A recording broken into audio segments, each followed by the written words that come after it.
Yeah, my pleasure. After touring a printing company in Northern Virginia, President Bush said he and his advisors believe the troubled economy will turn around after tax rebates from the economic stimulus package kick in. We have a rough patch right now in our economy, but I'm confident in the long term we'll come out stronger than ever before. Most analysts say it was the troubled housing market that started the turmoil in the capital markets. And today, Treasury Secretary Henry Paulson continued to call housing the biggest downside risk to the economy.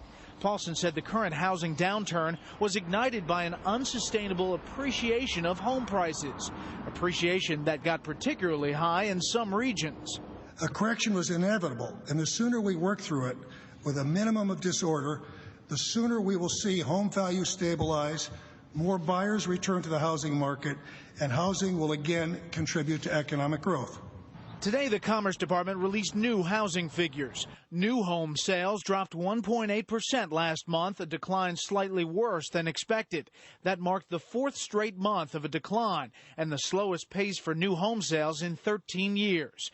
The number of unsold homes on the market at the end of last month marked the highest inventory in 26 years. Sales dropped by more than 40% in the Northeast, were down slightly in the Midwest, but home sales were up slightly in the South and the West.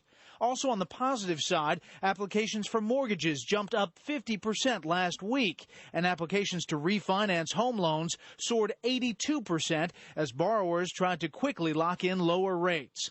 Today, California Democratic Senator Dianne Feinstein, alongside Los Angeles Mayor Antonio Villaraigosa, highlighted the scope of the mortgage crisis in California and called for national licensing and oversight standards for mortgage brokers and lenders. Last year, almost 500,000 California homes entered foreclosure. The fact is that there are bad actors in the mortgage industry. And the fact also is they must be stopped.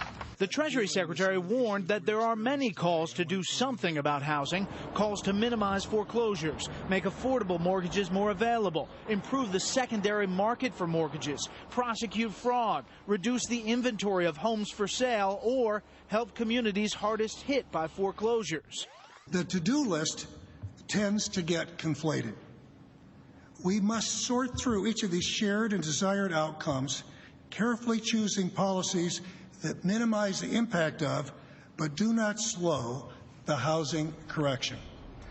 Paulson also said, however, the Bush administration will soon put forward a blueprint of potential changes to promote better functioning of the financial markets in the wake of the demise of investment house Bear Stearns. The Treasury Secretary said there could be calls for increased regulations.